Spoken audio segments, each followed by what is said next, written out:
There's no feeling more intense than starting over. If you deleted your homework the day before it was due, as I have, or if you left your wallet at home and you have to go back after spending an hour in the commute. If you won some money at the casino and then put all your winnings on red but it came up black. If you got your best shirt dry cleaned before a wedding and then immediately dropped food on it.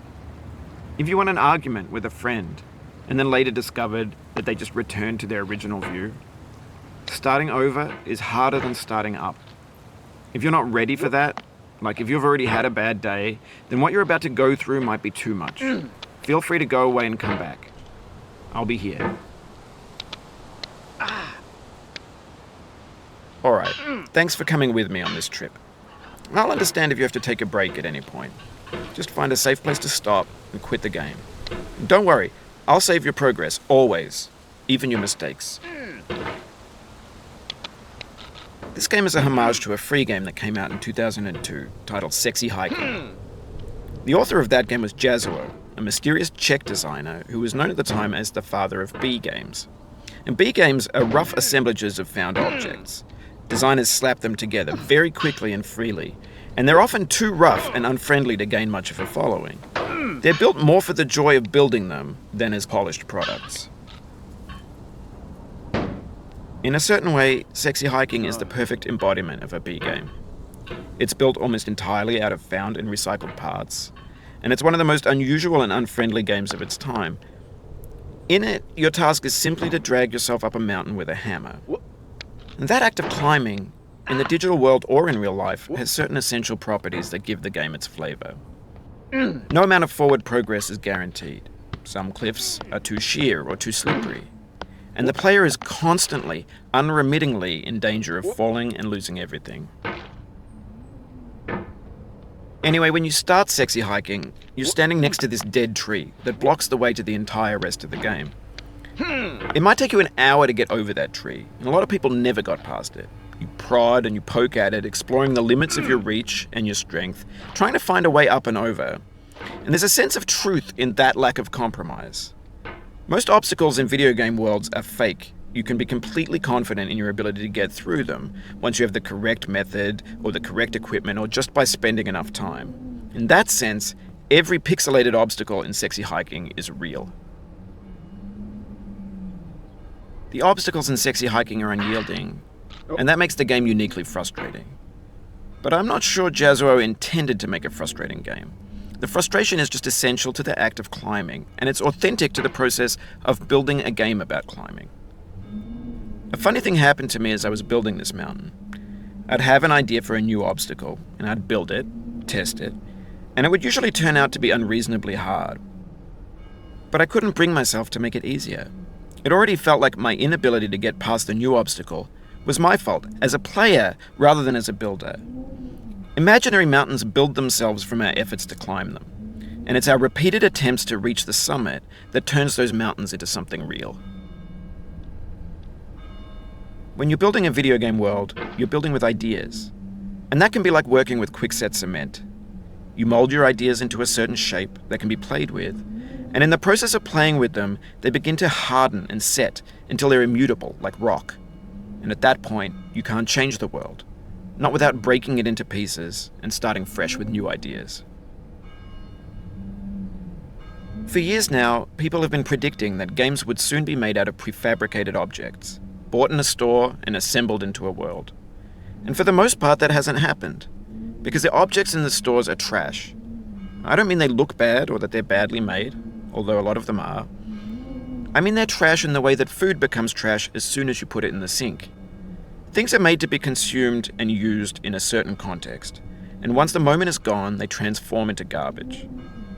In the context of technology, those moments pass by in seconds. Over time, we've poured more and more refuse into this vast digital landfill that we call the internet. It now vastly outnumbers and outweighs the things that are fresh and untainted and unused.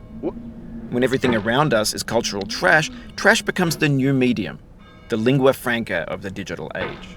And you can build culture out of trash, but only trash culture. B games, B movies, B music, B philosophy. Maybe this is what digital culture is. A monstrous mountain of trash, the ash heap of creativity's fountain. A landfill with everything we ever thought of in it. Grand, infinite, and unsorted. There's 3D models of breakfast, Gen X's fanfic novels, scan magazines, green screen Shia LaBeouf, banned snuff scenes on LiveLeak. Facebook's got lifelike bots with unbranded adverts and candid shots of Kanye and Taylor Swift mashups, car crash epic failed GIFs, Russian dashcam vids, discussions of McRibs, discarded, forgotten, unrecycled, muddled, rotten, untitled. Everything's fresh for about 6 seconds, until some newer thing beckons, and we hit refresh. And there's years of persevering, disappearing into the pile, out of style, out of sight. Oh. No. In this context, it's tempting to make friendly content that's gentle, that lets you churn through it but not earn it. Why make something demanding if it just gets piled up in the landfill, filed in with the bland things?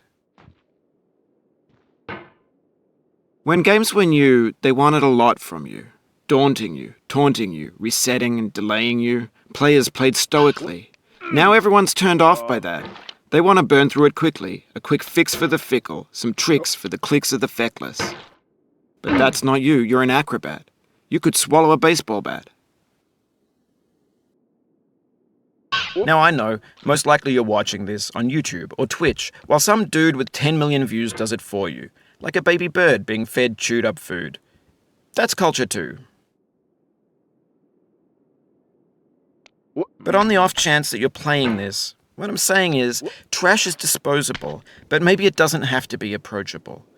What's the feeling like? Are you stressed? I guess you don't hate it if you got this far. Feeling frustrated? It's underrated. An orange is sweet, juicy fruit locked inside a bitter peel. That's not how I feel about a challenge. I only want the bitterness. It's coffee. It's grapefruit. It's licorice. It feels like we're closer now. Composer and climber, designer and user. You could have refused, but you didn't. There was something in you that was hidden, that chose to continue.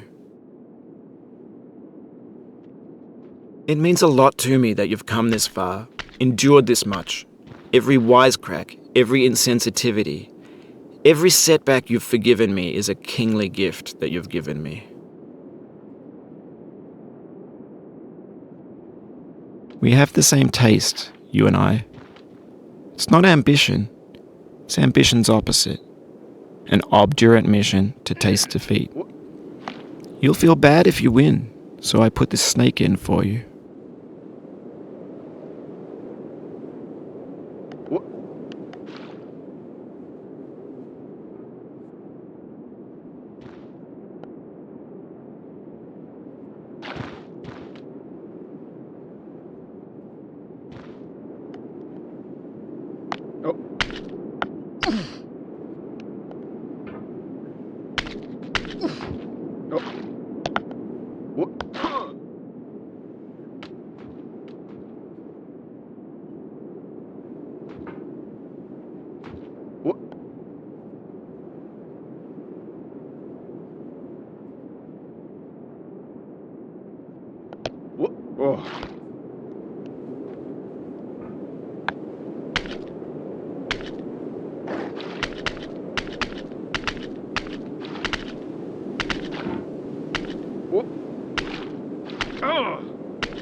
Have you thought about who you are in this?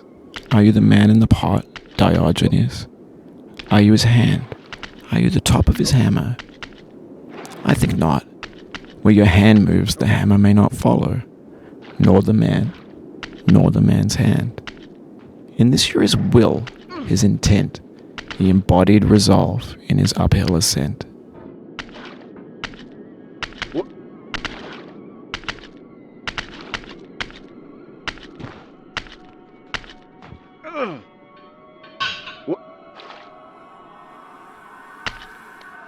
Now, you've conquered the ice cliff, the platforms, the church, and the rectory, the living room and the factory, the playground, the construction site, the granite rocks, and the lakeside. You've learned to hike. There's no way left to go but up, and in a moment I'll shut up. But let me say, I'm glad you came.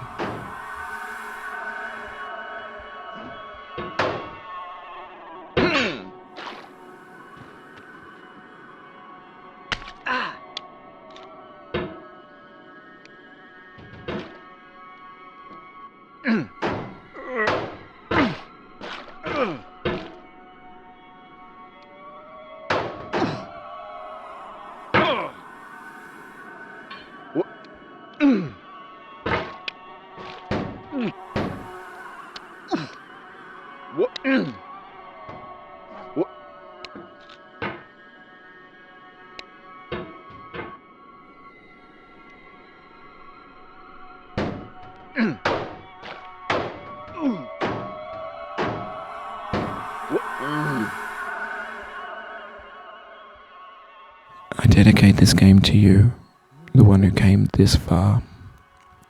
I give it to you with all my love.